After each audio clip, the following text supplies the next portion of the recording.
Sami Başkanım, Allah işin gücün rast gelsin. Allah dünyalar durdukçadır. Peygamber yoldaşın olsun. Fatıma kardeşin olsun. Allah, sen beni memnun ettin. Bu neyi uykuyorum, ağlıyordum. Ben yatağına yordum. Ben de bu sizi olacak. Uykumu yiyorum. İşiniz rast gelsin. Teşekkür ederim. Daha önce çamurdan çıkamıyorduk. Öğrenciler servise ulaşmak için yanlarında yedek ayakkabı götürüyorlardı. Okula çamurlu ayakkabılarla gidemiyorlardı.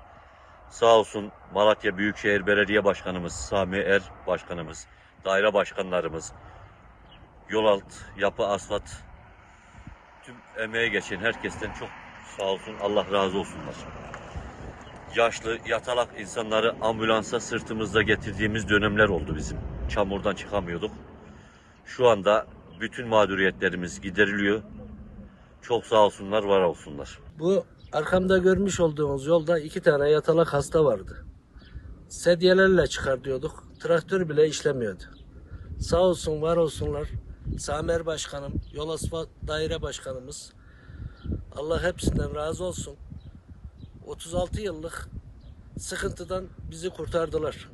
Hepsine ayrı ayrı teşekkürlerimi sunuyorum. Allah hepsinden razı olsun.